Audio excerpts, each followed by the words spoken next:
All right, so welcome again to Health Talk with Dr. Diane. I'm so excited today.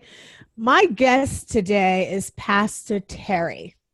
And Pastor Terry has this amazing story. When I heard the story, I knew I had to get her on the show because it's so inspirational that I know there are many listeners out there. There's someone out there who is waiting for this message. And so I really wanted to bring you on. I mean, this is such an amazing story. So, Pastor Terry, welcome to the show. Thank you very much. All right. Now, you are the author of the book, Crawling Out of Darkness. And when folks hear the story, they'll understand that this title is very applicable. So first of all, who's Pastor Terry? Tell me a little about your background. Where are you from? Yeah, okay. Thank you, Diana, for having me here. This is, Pastor Terry is from Kenya. Yes, that is Africa, East Africa to be precise. Friend-loving person, born again. I love how God deals with me. Not in every season, but then I've come to appreciate every season, understanding that every season just has its way of how I'm packaged. But I'm impressed. I love swimming. Okay. All right. Now you mentioned you were born again. So this was from a young age, or was it an older as you were older? When did you become born again? Actually, from a young age. Okay. I mean, I just kept serving the Lord. You would always find me in church. So I'm a churchy person. You're a churchy person. Okay. Yeah. All right. Now, even so, as a young kid, what was life like? Life was normal, or were there challenges? Oh no, life was very normal. Grew up in a very home-loving, environment. My parents, Christians from a very young age, and so I grew up in a very stable home, so to speak. Normal challenges, normal sibling fights, really nothing quite out of the ordinary. But I was a sickling as well, so but nothing was really out there that was not, like any other. Okay. All right. So pretty normal, happy childhood. Now, the events of this book took place in what year? 2004. Okay. So in 2004, you were about to get married. Yes. And tell us what happened that changed your life. Okay. So I'm excited early in the morning. It's my wedding day, and as a girl, you're waiting for this day for a very long time. So finally, it is here. I'm pretty excited. I just completed my my Bible and theology. I've gone to school. So early in the morning, I realized that I had part of the clothes of my fiancé, and I needed to, he needed to get them. So I called him on the phone and we talk, and he says, "Oh, no problem. You'll get to church and you'll have this clothes." But one of my friends had spent the night, so I give her this clothes because, she's going to get there before me. Problem is, she was not very conversant with where we were staying, so she needed to get to the bus stop because she was not driving. So I decided to escort her. This was about 4:45 in the morning. So I escort her to the bus stop, and she gets in the bus. And as I'm coming on my way back home, there's a car parked in front of me. There is a guy sitting on the bonnet. I'm not thinking much about it. I'm just humming my happy tunes, and boom. This is the guy, just grabs me, and stashes something in my mouth, throws me in the back seat. And how far is this from home? Because I know you walked your friend to the bus stop, but how far from home? This is about 10 minutes. Okay. It's not far. It's not far at all. And as far as you know, is the area generally safe? Very. Okay. Very safe. So this is really unusual then. Very, and it's just so unusual. I'm not prepared. I mean, of course, nobody's ever prepared for such kind of a thing, but I'm just left wondering what's going on. But quickly, I am thrown in the back of the seat. And blows, has been hit left, right, and center. I got to realize there were 4 people in the car. That was my You know, that was the driver, the co-driver, myself, and the guy who was with me at the back seat. And the co-driver is kneeling on his seat. He's just punching me. He's just punching me continuously with this guy at the back. And the driver is driving so fast. And I'm, you know, again, if someone has never been through anything like this, I'm just wondering, you're thrown in the back of the car. You realize there are three other people in the car. What's going through your mind at this point? I can't even explain. There was just, you see, I was yanked from the happy emotion. So my mind is still stuck at that. There's a part of me that is telling me this is a surprise. But then when the blows started landing on my face and everywhere, I realized, wait, this is not a surprise. And then my question is, what do you want? You know, what do you want? What's going on? Yeah, so before long, that's when one of them just said, you know, you have to cooperate or you'll die. And I'm asking, what? So I pushed the thing from my mouth and I see it's pieces of cloth. And I So asked, it's my wedding day. I'm just confirming. So they had put like cloth in your mouth to kind of stop you from making noise, right? Okay. Exactly. Okay. Exactly. Right. Yeah, so I managed to say, it's my wedding day.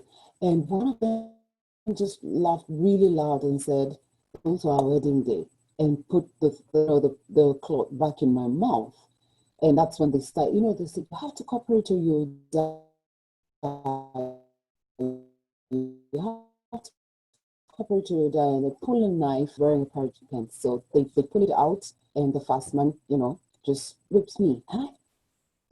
I'm just in shock because I still haven't comprehended what is going on.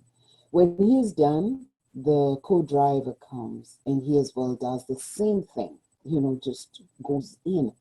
And when he is done, the car stops for a bit. Okay. So I'm only going to recap because there was a point there where the connection, probably the internet connection, made it so that the speech was distorted. So I wanted to make sure that our listeners heard what you said. So basically, when you were in the back with one guy and he raped you. Yes. And then the co-driver, so the passenger, the front seat passenger came back. So the car was still driving and he also took turn to do the same, correct? Yes. Okay. Oh, wow. Oh, wow. Yeah. So then now the driver. So now the driver came behind, and I think that's the only time where the car stopped. So the driver now came behind, and now he decided to be different. He removed the cloth from my mouth and opened up his manhood and, you know, open up his zipper and put his manhood in my mouth. And I tell you, I was just feeling, I'm gone. You know, I just felt I can't do this. And one time I remember I'd watched Oprah one time show and she talked about how you can, you know, protect yourself, how you can be safe and things like that. And that just crossed my mind at that time. I said, you know, I'm going to bite this man because I know I'm going to die given the blood that was there and the smell that I had. And I just knew because I'm going to die, I will bite this man so that he doesn't do this to any other woman. So I take a bite and he just about to scream. He really screamed so loud. And I do not know, from the three, somebody stabbed me in my stomach. Gosh. Oh my goodness. I was opened and I was thrown out. Wow. I was just thrown out. I remember I hit the tarmac, rolled a bit, and I passed out. You know what's amazing, and again, for any of our listeners and viewers who are just joining us, you're listening to Health Talk with Dr. Diane, MD, and my guest today is Pastor Terry Gobanga, and she is the author of the book Crawling Out of Darkness, and we're talking about her experience back in 2004, where on her wedding day of all days, she was heading back home after taking a friend to the bus stop, heading back home early in the morning, and was attacked where someone pulled her in the back of a car, and as she mentioned, she was raped by two of the people in the car, and the third one attempted, and you were able to. Now here's the beauty of this. I'm thinking, here you are in the middle of this and you're thinking about preventing this guy from doing this to someone else. I mean, that's amazing. That's amazing. I don't know. Yeah. And Yeah. so so you were stabbed, you said. Yes. Oh my goodness. Oh my goodness. So Yes. stabbed and I was thrown stabbed, out. thrown out of this moving vehicle. And so this is just, hearsay. Later on, I get to know that a small child saw me being thrown out of the car.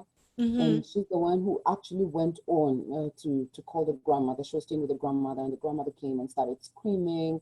And so people came out of their houses, and they were able to see this girl. So remember, I was abducted at about 5:45 in the morning, Mm-hmm. and I was found at 12:30 in the Oh afternoon. wow. So So this that's was a how long. several Yes, hours of yes, this terrible ordeal. exactly. How far from home were you dropped off? Well, those are miles, Miles and miles away. miles Okay. and miles away. Yes, yeah. So they as a even though when the police came and the villagers, they just could not get a pulse. So everybody believed that I was dead, and they wrapped me in the dead man's blanket. In Kenya, we have something before the body bag.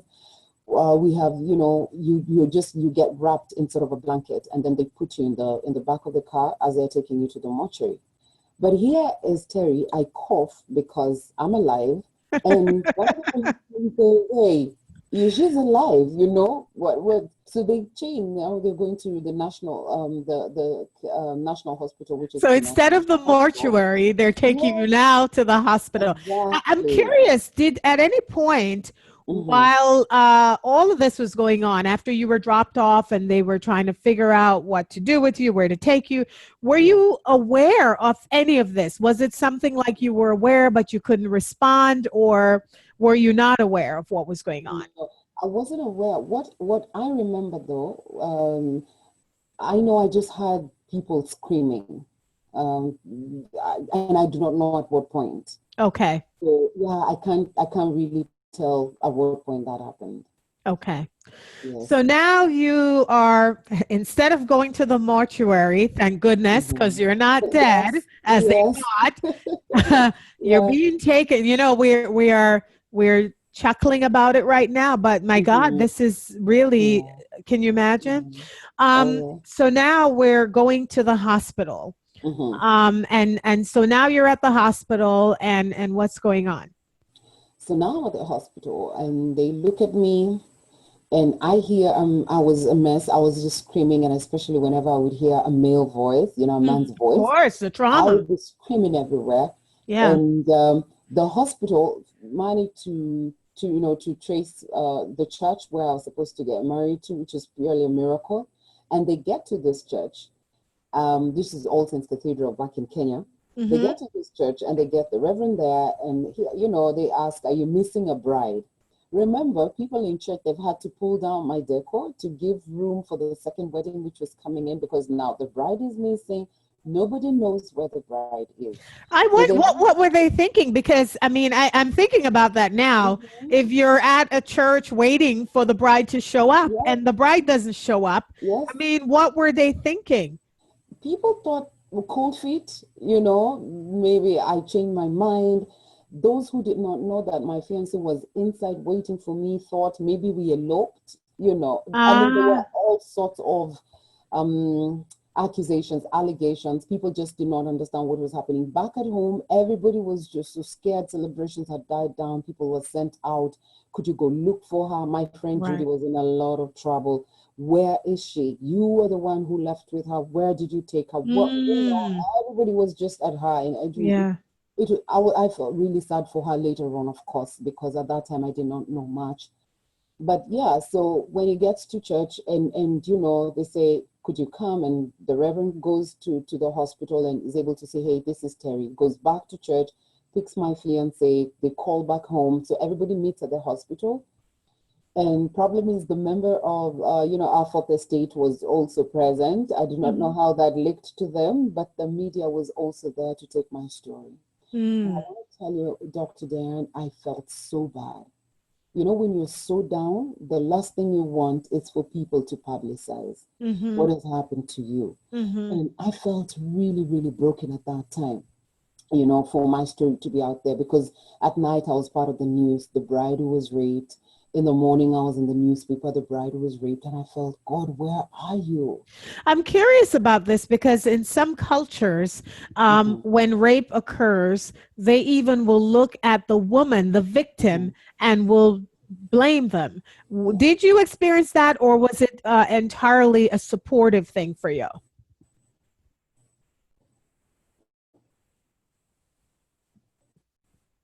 Pastor Terry? No, I really experienced it.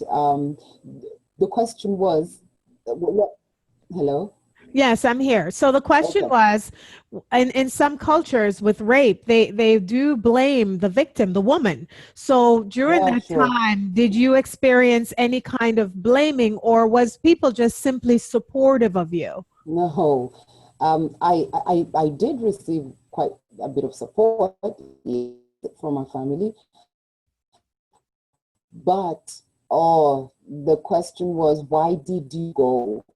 Where, as a bride, how would you leave the house in the morning? And yes, it is not one of the, it doesn't happen. I actually had to escort Judy because, you know, my best mate said, you see, I can't take her to the bar store. My work is to ensure that you have a proper breakfast, you know, so I'm not leaving. So really, it was one of those things that just doesn't really happen to brides. You don't leave the house in the morning. And that Uh, was something that haunted me for a long time. People kept throwing that on my face. That why, you know, how do you leave the house in the morning? You're the bride, you know, like you brought this to yourself. So uh-huh, uh-huh. definitely I was on the receiving end as well. Like, how could you? Why did you? So those are some of the things that I had to fight with. And you mentioned that you were inundated with, in the morning they would talk about it, and at night they would talk about it. So this was a lot. What were you when you were by yourself? Mm-hmm, Um, and especially someone who's a person of faith. mm-hmm, What were you going through? I mean, were you questioning God? Were mm-hmm. you saying, why me? Or, Yeah. how were you handling this? Oh my God. I oscillated between I was a mixed, I was a cocktail of emotions, you know. Mm-hmm. One minute I would be able to really, you know, thank God and say, I really thank God for life. I didn't die through it all. I really thank God that, you know, I'm alive. Well, there were bad news that was there, you know. For example, where I was stabbed, the doctor said it went deep and it ruptured my womb. My womb was ruptured in the process. So I was told I Mm. will not be able to carry children. And so some of the things, as I'm saying, you know, a cocktail of emotions. So one minute I'm saying, thank you, God, that I did not die. The next Mm-hmm. minute I'm asking God, really, like, why did this even have to happen? Okay, why did it even happen on my wedding day? Well, there's no day that is better. But why did it have to happen on my wedding day? Then I get from there and I said, but God, now why am I alive and I will never be able to have children? Mm. So I was a mixture of everything and a woman of faith, born again, you know, a pastor by then as well. But I really still did struggle. But what kept me was worship. What just kept me was worship. I just kept playing worship. And that kept lifting me up. Mm. That's Yes. wonderful. That's Mm-hmm. wonderful. So now you're in the hospital. Mm-hmm. You've recovered. Yes. How long did this recovery period take? It's about 2 weeks where they had to do the stitching, where they had to give me medication, you know, prevention from HIV and AIDS. They had to give me the pill so that I don't conceive. Yeah. Yeah, so they had to start counseling on me. Yeah. So I was about 2 weeks. That's when I went home. Okay. And I was told that I needed to go back for counseling. And then 3 months, I would need to go in for HIV and an AIDS test. And that's interesting. Sometimes people hear of rape and they don't consider all of that, right? So you have to Yeah, deal with the trauma of the rape, then absolutely. the trauma, the psychological trauma Mm, also. But yeah. people don't often realize that then there is, you know, generally women end up taking the morning after pill because there is a Mm, risk that you could conceive, and then there absolutely. is HIV. So you Yes. you end up taking the antiretroviral to prevent, and Yeah. then months later you're still expected to, it doesn't end.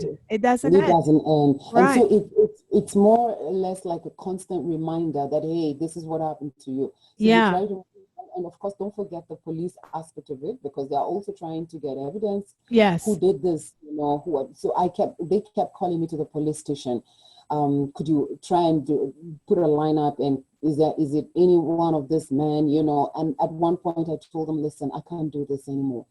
The more I try to keep moving, and the minute I get that phone call to go to the police station, I'll go to the police station and my heart is just pumping out on myself, because I'm thinking, am I going to see either of them today? Is it going to be today? So it would take a lot of emotions, reminds me of that. I have to replay that in my mind and, look keenly at this man. Is it any of you?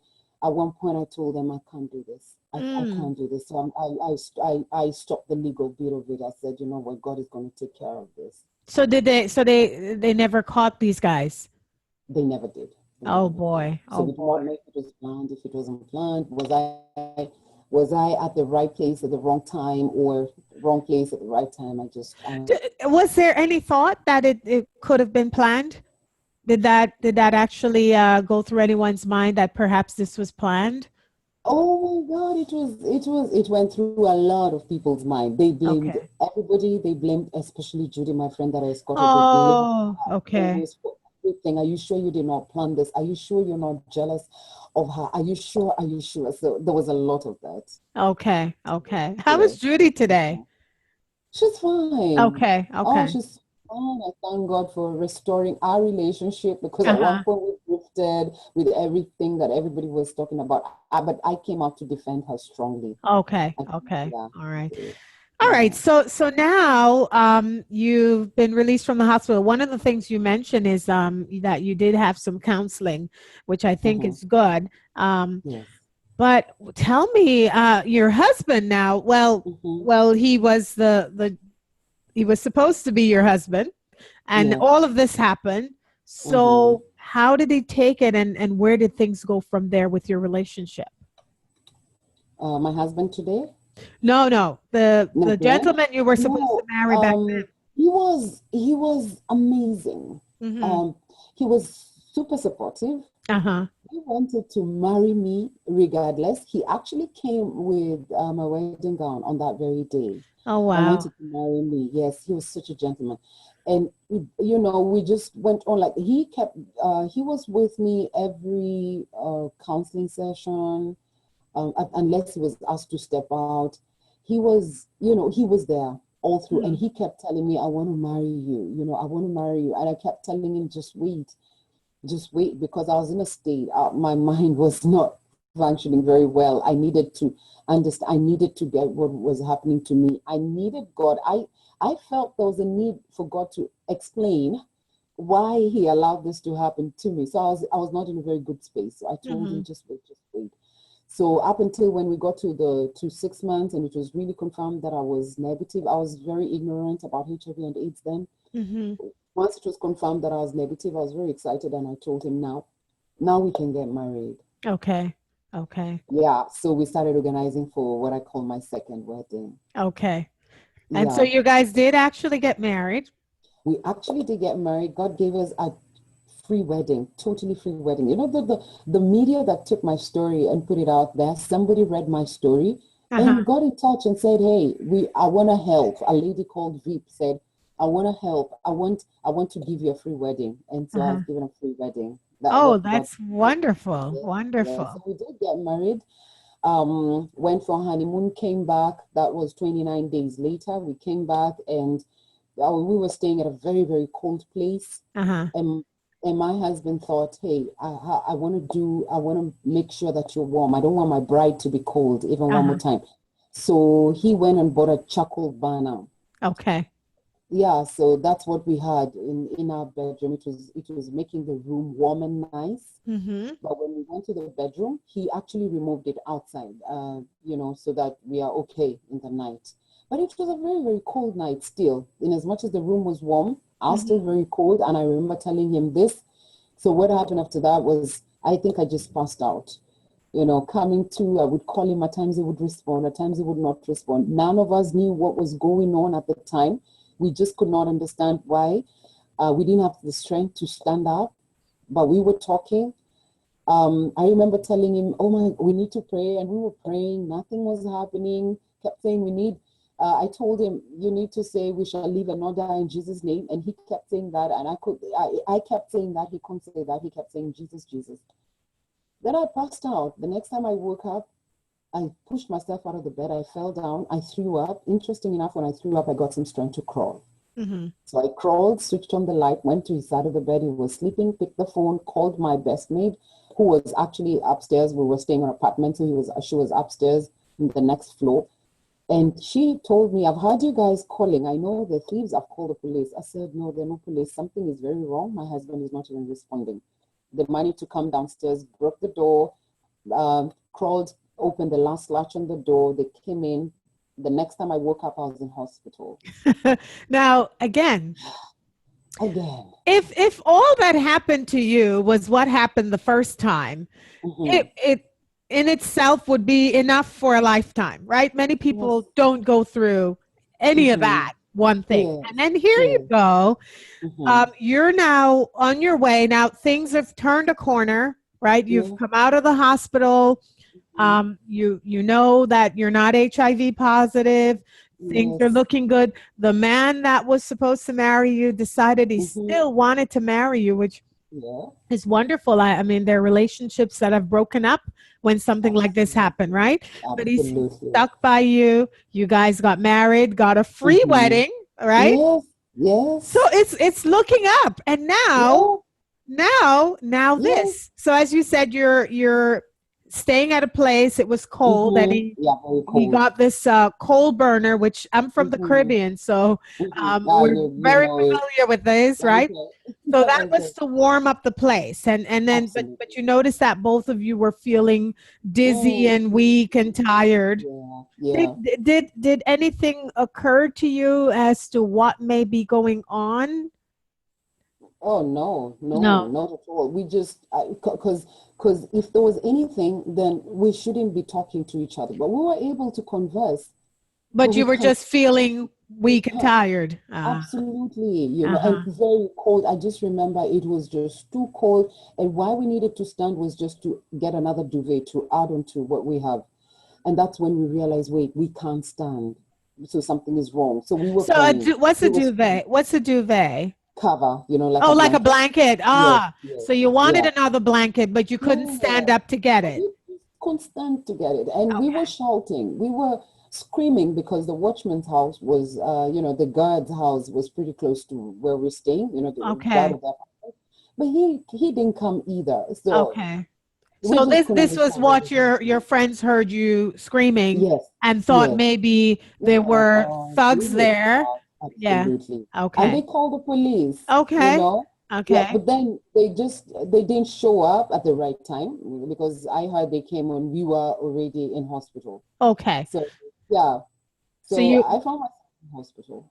Okay. And when I woke up, I asked, "Where's my husband?" Then they said, "Oh, he's in the next room. We're working on him." I said, "Okay." So went back to sleep, then woke up again at some point, and I asked, "So how is he doing? Where is he?" He's like, "He's in the next room. We're still working on him." But then I had a very disturbing conversation. Well, it was just a conversation the nurse was having on the phone, but she mentioned mortuary. And for me, something just jumped in my spirit. I thought, did she mention mortuary? So I started calling out frantically. And I said, "I want to see the doctor. I want to see the doctor. I don't want to talk to you. I want to see the doctor." So the doctor was brought in. And I remember him just, moving the curtain around my bed. And I said, "Listen, where's my husband?" And, he's in the next room. I said, "Listen, I've gone through enough. I want you to tell me the truth. And I just want one word from you. Don't tell me any other thing. Just one word, alive or dead." And I remember the doctor just looked at me and said, "I'm sorry. He didn't make it." Oh, wow. So this is a month after your wedding. 29 days. Oh my goodness. Oh my goodness. Yes. Oh my goodness. I could not believe it. I'm telling you, doctor, I just laughed. I laughed really loud. And I asked him, "Listen, are you born again?" And he said, yes. I said, good for you. Get up. We have to go pray for him because that's not how God does things. And I was pulling all these machines that were attached to me because I'm getting up. I have to pray for him. God doesn't do things like that. He should give you a break, you know. So I thought. And as I'm trying to pull this thing off, the doctor just slaps me, and you know, and later on I get to understand I'm running in shock. My Because body you were was probably refusing. so hysterical, and that So, was his way. yeah, and he just needed to get me to Get you understand back. this. Yeah. Your body cannot shut down on me. You have to understand this, and slaps. And let me tell you, oh my God, the news got home. It crushed me. Pain, I cannot explain. Pain to your fingernails. I was lost for words. I was at that place. I, I just needed to see him for me to believe. And they refused for me to see him. They said, no, he is gone. And you know, you put me, you know, pinning me back in bed, trying to give me this, you know, injecting me so that I'm able Sedate to you a calm little bit. down, to Yeah, sleep, yeah, a yeah. little bit. Wow. Now, But at yeah. no point, listen, and I'm talking about people who are pretty religious at this point, maybe saying, you know, I'm done with this religious thing because Mm-hmm, I'm serving God, and mm-hmm, look at all this test that I'm having. yeah. At any point, did that cross your mind, or did that pull you closer to your faith? No. At that point, none of that uh, happened. I did not draw away. I did not get closer to God. At that point, I was just confused. I Okay. just knew somebody will come and give me a different news. I just waited. I mean, I was told my brother is on his way. I was just waiting. Somebody needs to tell me something different. Something is wrong. Definitely, he is not dead. So when my brother Mm, came, and my brother confirmed and said, you know, Terry, hey, this is what has happened. I was like, no, don't take him to the morgue because he's gonna freeze up. So I mm. don't want him to freeze up. We have to pray. You know, and my brother was shaking me and telling me, Terry, you have to accept this. And he's holding me. I said, no, you know, I discharged myself from hospital actually Oh because boy. I just didn't see why nobody's allowing me to go pray for him because Hmm. he's gonna wake up. You know, I was in great denial. Oh boy. So when we get home and people are crying, and my in-laws, part of my in-laws come over crying. And the thing is, I've killed their son. Ah. So that was the angle that people took. Yes. Oh I was like, no. oh my God, what? So from instead of being a mourning wife, I was, you know, the murderer, you know, the wife Oh boy. who did something to the husband. And I was so broken. I can't even begin to explain how broken I was because I'm here mourning and you're telling me that I did what? You know? Mm-hmm. So we moved past that and now we're organizing for this funeral. And now during that time, I am so confused. There's so many people coming in. What happened? And okay, what kind of help do you need? So a mixture of everything. Mm-hmm. And I remember the church service where the few days ago I was in my white dress and he was waiting for me right in front of the altar. And now, a few days later, it's still me, not in white, but in black. And he's not Mm-hmm. waiting me at the front, but we are wheeling him in the casket Mm-hmm. right before me. And that Mm-hmm. broke me. That really, really did break me. So we go home and we do all the burial rites and everything. And we come back to this capital city. And I'm asking myself, now that is where I was able to confront my faith. Now Mm-hmm. at this point, because now I'm all by myself. Mm-hmm. No people are not coming in. And I really isolated myself. That's the point where I was asking myself and questioning my faith. In fact, I dare say that is the time I ask myself, God, are you really there? Mm. Or do I just worship, you know, in the air? And are you really there? Could you actually sit and watch me go through all this? Are you serious? And at that time, I was looking at the birds chirping. I remember this day at the balcony, sitting at the balcony, and I was asking God this question. And that's when now God was, well, you know, I felt the Spirit of God telling me, you need to go to church and sing. And I asked myself, wait, you can't come and tell me to go sing, and you've not even explained to me what was happening. And I get to realize that even as believers, that's where we go wrong. We refuse to move until you have an explanation of some sort why God allowed something to happen. But, you know, he owes you no explanation, and everything happens for a reason. So, yeah. So anyway, obedience is better than sacrifice. I actually went to church, sang, and immediately that happened, I realized that there was some form of healing because I was able to face, you know, everything that I thought I wouldn't be able to face. I was able to face people. And that was just the beginning of healing. Baby steps, but it was something. That's wonderful. And Yeah. you do have a point, you know. Um, I'm a big proponent of getting counseling and support when you're struggling through things, but also taking action, because that sitting back and waiting, sometimes just getting yourself up to take action will certainly make things start falling together, you know, coming In fact, I together. normally say, don't dwell, deal. I like it. I Yeah, like it. don't dwell, Yep. just deal. You Just have to deal. deal. Deal You with have the to deal with the issue. you Yep. have to deal with the issue. Yes, yes, Yeah. absolutely. Yeah.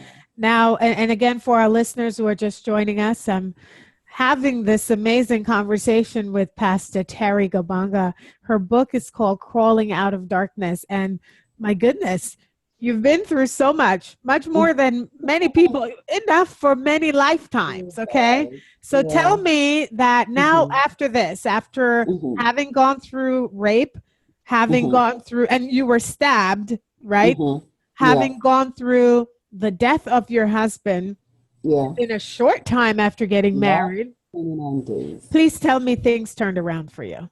Yes. So I'm going about my business. I have said it out loud. I'm never going to get married, and never, never, never. And I laugh about this and I tell people, hey, where you put a full stop, just go back and put a comma. All You know, right. and your life, leave the full stop where it is. If it's God's law, put a comma, allow the Lord to continue writing the rest of the chapters of your story, Mm-hmm. because it's not over until He says it's over. So you know, several people started coming my way. Well, first I was really shunned, and they called me cuss, they called me all sorts of names. Mm. And as I said, when I went to church, you know, something just leaped in me. Life was birthed in me. Faith comes by hearing, and hearing the word of God. So whatever else you're hearing, whatever you expose yourself to hearing, that is what is going to build you or break you. I'm So, curious. So during this time, by the way, you're a mhm, pastor. So were you preaching yes, in church and all of that? mhm, People yes. were coming and listening to you and all of that. Yeah, Okay. I All was right. preaching, and I remember even some pastors went to my senior pastor and told him, "You have to do away with this one. You know, Yeah, she that's cannot be in your team, given everything that she's going through. She's not going to bring a good name to your church." And that really broke me, because yeah. as believers, we're supposed to hold up each other, if not Support every each other. Yeah. support each Yeah. other. Yeah, Yeah. so that really broke me. So anyway, I went about, I mean, as I said, I kept encouraging myself, realizing you cannot dwell. I keep encouraging people, if you decide not to move on, 10 years later, the day you decide to start, you will start from where you left. So it doesn't help. So I, Yes. you know, pick myself up, and now people started coming my way. You know, when you have positive energy, it Mhm. attracts positive things. Yep. Absolutely. That is true. And so I picked myself up and continue working. And so some men started being interested. Hey, how you doing? And things like that. But Mm-hmm. I wasn't there. So, but then there's one man who really just stood out, Mm-hmm. and he just kept calling me, and you know, he would tell me, and we would be talking for about 3 hours. I'm talking about my late husband. That's all I used to do. I'm just, oh, I miss him. Oh, you know, I'm crying all the time. But Mm-hmm. one time he did not call me, and I was very upset. And I remember my mother asking me, why are you upset? You know, why are you Uh-huh. upset? You said, you know, you're not gonna get married or anything like that. I said, no, I'm just upset. So finally he gets in touch, and long and short of it, he says, you know, his phone was faulty and stuff. Then now he asks for my hand in marriage. Mm. And I tell him, wait, you know about my story? Could you go buy, there's a magazine that has written my story. Could you go buy it and you know, say, read it and make sure that you want to marry me? So he does exactly that. He comes back and says, I want to marry you. I said, listen, I can't give you children. I know you African men. I won't be able to give you children, you know, given the stab. And he looks at me, he says, children are a gift from God. If we get them, amen. If we do not, that means I will have more time to love you. I Oh, thought, that was my goodness, amazing. I know. what line is that you're using on me? I don't think I've heard that one Are before. That's you sure? awesome. I know. I said, what now? What? Did you just say you'll have more time to love me? I said, okay, whatever. So anyway, I tell him, okay, I'm going to get married to you. So he goes home, he travels home to tell the parents about this amazing woman he's met, and everybody's excited. Tell us more about her. She's born again. Oh yes. Tell us more about her. She's a pastor. Oh, even better. So tell us more about her. She was raped. Like, what do you mean she was raped? Yes, on her wedding day. Wedding day? She's married. She was married. The husband died. Whoa, what? Like, what do you even mean? So the mother was just quiet. The father was not amused one bit, not even the slightest. It's like, okay, listen, is it not obvious something is wrong here? Can't you see it? You won't even survive in this one. Can't you see? She's definitely cast. Something is very wrong. I wouldn't even come for the wedding if you push on with this. And he told them, listen, I only came in a very respectful way. I only came to inform you. I didn't come to consult. Oh, wow. Okay. All right. So he came back and he told me about it. And oh my God, are you sure you want to marry me? I said, yes, I want to marry you. I have my heaven is backing me. I want to marry you. So we started organizing for what I call my third wedding. Yes.